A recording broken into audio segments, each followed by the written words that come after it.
জয় গুরু। পরম প্রেমময় শ্রী শ্রী ঠাকুরের শ্রীচরণে জানাই ভূমিষ্ঠ প্রণাম।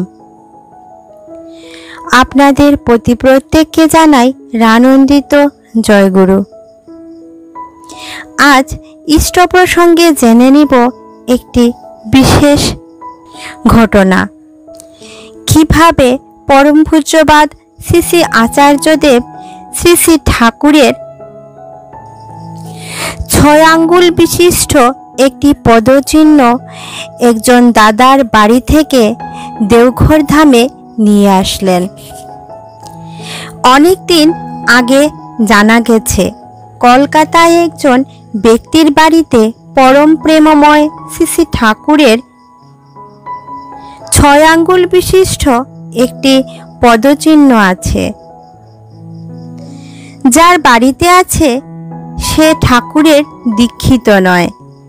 ঠাকুর তার বাড়ি থেকে আসার পর থেকেই তিনি সেটি খুব আগলে রেখে দিয়েছেন তার কাছে। এত বছর হয়ে গেল, তবুও সেটির মধ্যে কোনো আঁচ আসতে দেননি তিনি। অনেক গুরু ভাই, শ্রী শ্রী ঠাকুরের পাঞ্জাদারি কর্মীবৃন্দ, এমনকি ঋত্বিক দেবতারাও বিভিন্ন আছিলায় তার বাড়িতে গিয়েছেন ছলে বলে কৌশলে ওই পদচিহ্নটিকে নিয়ে আসার জন্য। এছাড়াও অনেকেই গিয়েছেন সরাসরি বারংবার তার কাছে ওই পদচিহ্নটিকে চেয়েছেন,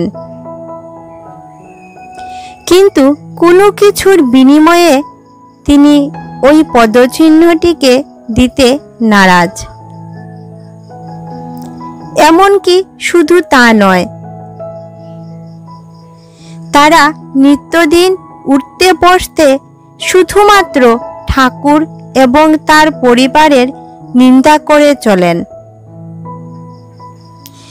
এ কথা একটা বলা যায়, ঠাকুর বা ঠাকুর পরিবারের নিন্দা না করলে তার পেটের ভাত হজম হয় না। তাই এবার সকলে হাল ছেড়ে দেয়। বিগত কিছুদিন আগে পরম পূজ্যপাদ শ্রী শ্রী আচার্যদেব কলকাতায় এসেছেন। তিনি শ্রদ্ধেয় ডক্টর জীবন চক্রবর্তী মহাশয়কে বললেন তাকে যেন ওই মানুষটির বাড়িতে নিয়ে যাওয়া হয়। তখন ডক্টর জীবন চক্রবর্তী পরম পূজ্যপাদ শ্রী শ্রী আচার্যদেবকে বললেন, আমি ক্ষমা প্রার্থী, আজ্ঞে আমি পারবো না আপনাকে ওই বাড়িতে নিয়ে যেতে। তখন পূজ্যপাদ শ্রী শ্রী আচার্যদেব তাকে প্রশ্ন করলেন, কেন পারবেন না? উত্তরে জীবনদা বললেন, কেন আবার? আজ্ঞে কেন নিয়ে যেতে পারবো না সেটা আমি আপনাকে বলতে পারবো না, আমাকে ক্ষমা করবেন।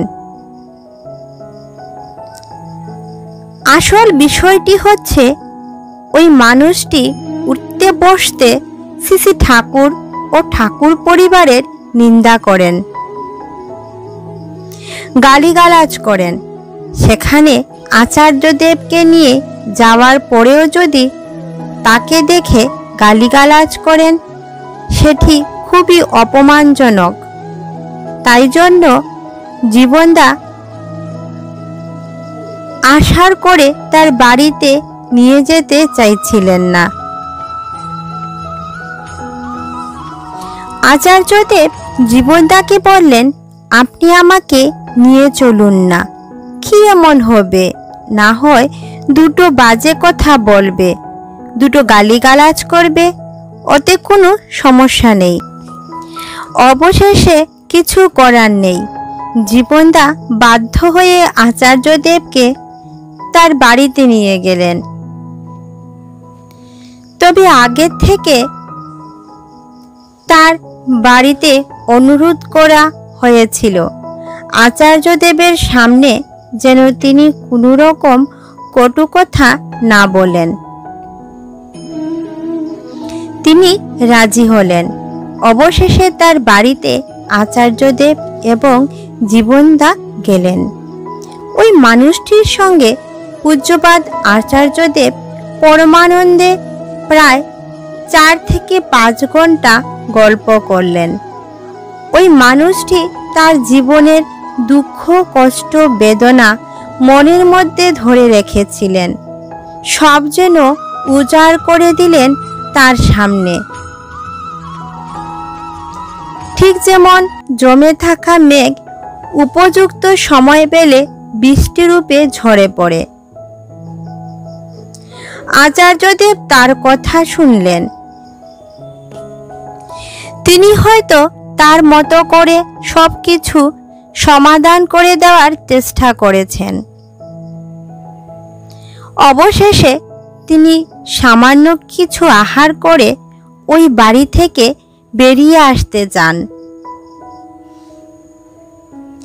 ঠিক সেই সময় বাড়ির লোকটি তাকে বলে, আপনি যে কাজের জন্য এসেছিলেন সে কাজ করলেন না তো? তখন পরম পূজ্যপাদ শ্রী শ্রী আচার্যদেব তাকে বলেন, আমি শুধু আপনাকে এবং আপনার বাড়িটাকে দেখতে এসেছি। যে বাড়িতে স্বয়ং ঠাকুর এসেছিলেন। আর রইল বাকি ওই ঠাকুরের পদচিহ্নের কথা, ওইটা তো আপনি খুব ভালো করে সামনে রেখেছেন। ওটা আপনার কাছেই ভালো আছে।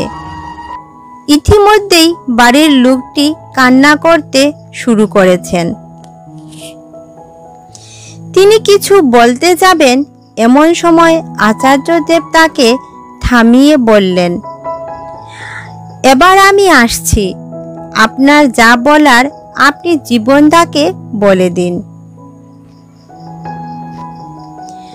ওই বাড়ির লোকটি তখন জীবনদাকে বললেন, কিভাবে দেওঘর যাওয়া যায় আমাকে বলুন। আমি খুব শীঘ্রই ঠাকুরের ওই পদচিহ্নটি দেওঘরে গিয়ে দিয়ে আসব শ্রী শ্রী আচার্যদেবকে।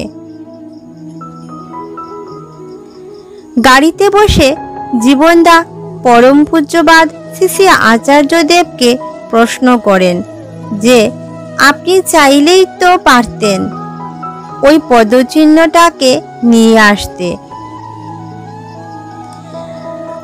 আপনার বলাতেই তো কাজ হয়ে যেত, তবে আপনি এমনটি করলেন না কেন? তার প্রসঙ্গে শ্রী শ্রী আচার্যদেব বললেন, এমনটি করলে যদি ওই মানুষটি আমার প্রতি বিরূপ ধারণার সৃষ্টি হয়, সে তো আরো ক্ষিপ্ত হতে পারত। তাই আগে তার সঙ্গে আন্তরিকতা বাড়াতে হয়। এবার নিজের থেকেই কাজ হবে। তা কিছুদিনের মধ্যেই ওই লোকটি শ্রীধাম দেওঘরে গিয়ে আচার্যদেবকে ওই পদচিহ্নটি দিয়ে আসেন এবং তারা সুন্দরভাবে ঠাকুরকে মাথায় নিয়ে ইষ্টময় জীবন অতিবাহিত করে চলেছেন। জয় গুরু।